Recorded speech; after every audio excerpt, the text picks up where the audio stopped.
Bonjour mes chers élèves, soyez les bienvenus dans la séquence 4 du chapitre 2, l'immunologie.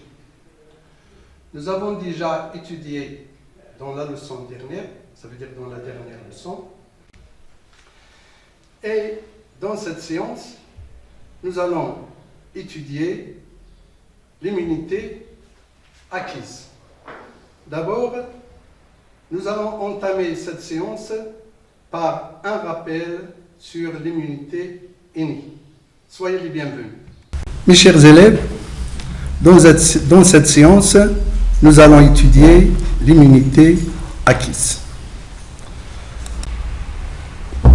Et nous allons entamer cette séance par un rappel sur l'immunité innée.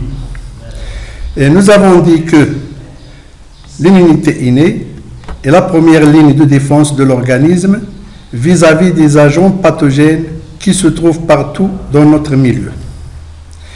Et vous avez vu dans la dernière leçon que l'immunité innée comprend les barrières naturelles et la réaction inflammatoire. Dans la réaction inflammatoire, il y a la phagocytose. Dans ce schéma, nous observons que les barrières naturelles, et ce sont les barrières qui empêchent la pénétration des microbes dans l'organisme, sont de trois sortes. Les barrières mécaniques qui sont la peau et les muqueuses. Les barrières chimiques sont les larmes, la sueur, les sucs digestifs, etc. Et la barrière écologique qui se fait par la flore intestinale et la flore cutanée qui empêche le développement des micro-organismes pathogènes par compétition. Et ici, nous observons les schémas qui expliquent la réaction inflammatoire.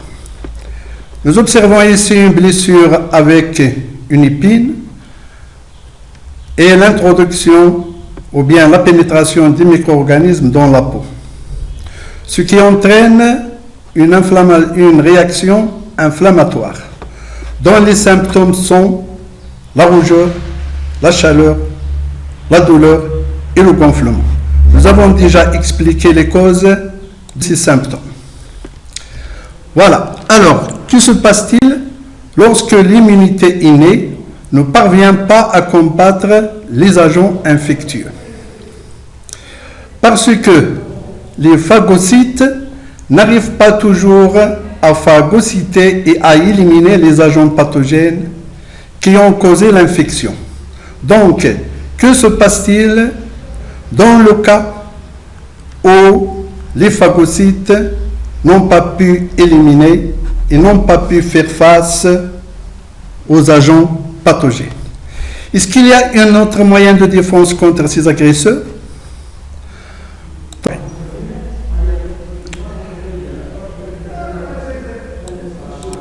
Voilà. Alors, nous avons vu le soi, le non-soi. Le non-soi, ce sont des antigènes, ce sont des corps étrangers qui pénètrent dans le corps. Les lymphocytes, ce sont des leucocytes, c'est une sorte de leucocyte qui fait face aux anticorps, qui fait face aux antigènes. Et les antigènes, ce sont des substances sécrétées par les lymphocytes pour faire face aux... Alors, quelles sont les propriétés et les caractéristiques de l'immunité acquise? Pour répondre à cette question et pour déterminer les propriétés de l'immunité acquise, on va étudier deux séries des expériences réalisées dans ce domaine sur les souris du même race et du même âge. La première série de ces expériences. Premièrement, on injecte la toxine tétanique dans le corps de la souris S1. Le résultat, c'est la mort de la souris S1. L'interprétation. La toxine tétanique a causé le tétanos à la souris S1 et elle meurt. La deuxième expérience, on injecte la natoxine tétanique dans le corps de la souris S2 et après 15 jours, on injecte de la toxine tétanique dans la même souris, la souris S2. Le résultat, la souris S2 reste vivante. C'est la survie. Alors, on va comparer entre ces deux expériences. Les deux souris sont inoculées par la toxine tétanique. Mais la souris S2 est inoculée par la toxine tétanique, mais après 15 jours de l'injection de l'anatoxine tétanique dans son corps. D'abord, on va voir qu'est-ce que c'est que l'anatoxine. Alors, je pose des questions ici. La souris S2 reste vivante parce qu'elle est immunisée. Qu'est-ce que ça veut dire immunisée? Elle est immunisée par l'injection de l'anatoxine tétanique. Par contre, la souris S1, elle n'est pas immunisée. Qu'est-ce que ça veut dire elle n'est pas immunisée? Elle n'est pas inoculée par l'anatoxine tétanique. La question qui se pose, c'est quoi l'anatoxine? Comment le corps de la souris S2 est immunisé? Alors, pour l'anatoxine, on observe ici les savants qui recueillent le venin des serpents. À quoi sert ce venin? Il sert à la production de l'anatoxine. Donc, l'anatoxine est la toxine atténuée. Il a perdu son pouvoir pathogénique. Elle est devenue inoffensive par un traitement, mais elle n'a pas perdu son pouvoir antigénique. Donc, les savants ramassent le venin des serpents pour le traiter et pour en produire de l'anatoxine. Et on va voir après à quoi sert cette anatoxine lorsqu'on arrive à la leçon des traitements des maladies infectieuses. Donc, l'anatoxine, c'est de la toxine atténuée. Par des traitements spécifiques, la toxine devient inoffensive. Ça veut dire qu'elle a perdu son pouvoir pathogénique. Elle ne peut pas provoquer de la maladie. Mais elle reste toujours un antigène. Ça veut dire qu'elle n'a pas perdu son pouvoir antigénique. Que se passe-t-il lorsqu'on injecte de l'anatoxine sur le corps de la souris? Je parle ici de la souris 2. L'anatoxine est un antigène dans le corps de la souris 2. Il déclenche une réponse immunitaire qui se manifeste par la production d'un grand nombre de lymphocytes B. Alors cette fois-ci, on va parler des lymphocytes B. Ce sont les lymphocytes qui sécrètent des anticorps qui neutralisent la toxine tétanique. C'est donc l'immunité à médiation humorale. L'immunité à médiation humorale se fait par la production d'un grand nombre de lymphocytes appelés des lymphocytes B. Et le rôle de ces lymphocytes B, c'est ce qu'elles sécrètent une substance. D'accord?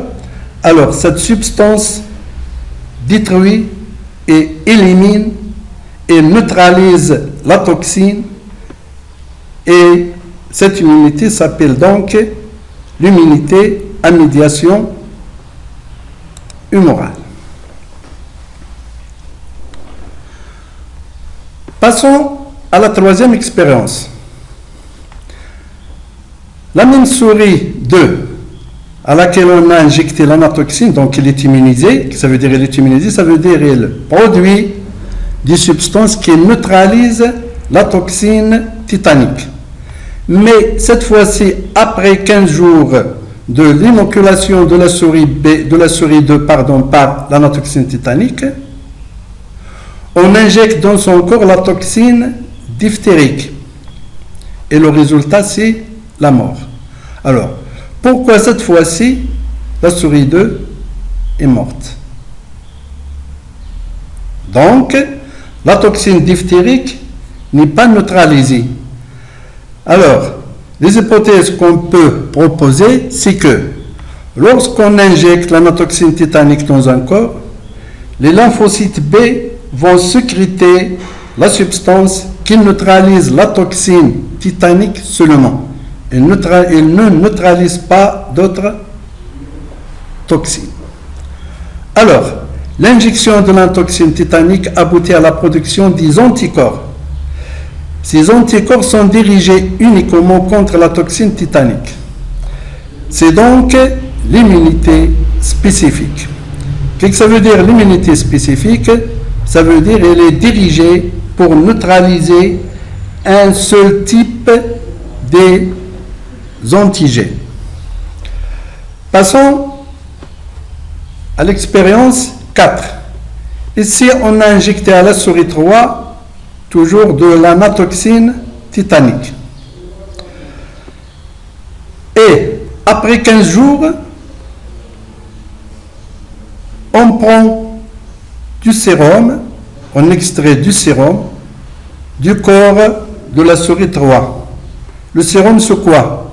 C'est le sang auquel on a enlevé les globules rouges et le globule blanc. Donc il reste un liquide qu'on appelle le sérum. On injecte ce sérum dans le corps de la souris 4. Et dans le même jour, on injecte dans le corps de la souris 4 la toxine titanique. La souris 4 reste vivante. Comment expliquer ce phénomène? Donc, dans le corps de la souris 4, la toxine titanique a été neutralisée. Elle est neutralisée par quoi? Elle est neutralisée par le sérum de la souris 3 qui est immunisé contre le tétanos. Alors, ce sérum contient des anticorps. Et ces anticorps, ce sont eux qui ont neutralisé la toxine titanique dans le corps de la souris 4 et elle reste vivante. Alors, je lis le sérum de la souris 3, immunisé, bien sûr, contient des anticorps antititaniques qui ont neutralisé la toxine titanique dans le corps de la souris S4. Cette opération, bien ce phénomène s'appelle la sérothérapie. Ça veut dire injecter un sérum dans le corps d'un animal non immunisé, mais ce sérum est prélevé dans le corps d'un animal immunisé.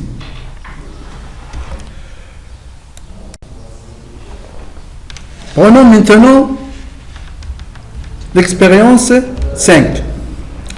Cette fois-ci, on prend toujours la souris S3 qui est immunisée contre le tétanos et on prend d'une part le sérum, on prend de son corps le sérum et des lymphocytes B. Le sérum, on l'injecte dans le corps de la souris 4 et dans le même jour, on injecte dans le corps de la souris 4 la toxine titanique. Et la souris 4 reste vivante. Nous savons déjà pourquoi elle reste vivante, parce que le sérum contient des anticorps qui ont neutralisé la toxine titanique dans le corps de la souris 4. On prend cette fois-ci les lymphocytes B qui sont prélevés dans le corps de la souris S3 et on les injecte dans le corps de la souris S5. Et dans le même jour, on injecte la toxine titanique. Le résultat, c'est la mort de la souris S5. Alors, que peut-on conclure de cette expérience? Que les lymphocytes B n'ont aucune action directe sur les toxines, mais elles sécrètent les anticorps et ces anticorps sont libérés, ils sont libres dans le sang. On peut les prendre sous forme de sérum pour l'application de la sérothérapie. Je lis la conclusion. Les lymphocytes B ne neutralisent pas la toxine, mais elles sécrètent et libèrent des anticorps dans le sang. Le sérum de l'animal contient des anticorps spécifiques, qui est l'animal, bien sûr, de l'animal immunisé. Il contient des anticorps spécifiques. Voilà, alors on a terminé avec la première série des expériences qui concernent l'immunité à médiation humorale. Dans cette deuxième série des expériences, on prend le BICA. Qu'est-ce qu'un BICA? Le BICA, c'est le bacille de corps, responsable de la maladie de la tuberculose. Elle est injectée ici dans le corps de la souris A et le résultat, c'est la mort de la souris A. Bien sûr, il est mort de la tuberculose. Deuxième expérience, on injecte le BCG dans le corps de la souris B et après 30 jours, on injecte dans le corps de la même souris le BICA. La souris B reste vivante. Donc la souris B est immunisée. Est immunisée par l'injection de BCG. Et qu'est-ce que c'est que le BCG? C'est le bacille de Calmette et Guerin. C'est le BICA atténué. Calmette et Guerin, ce sont deux savants qui ont pu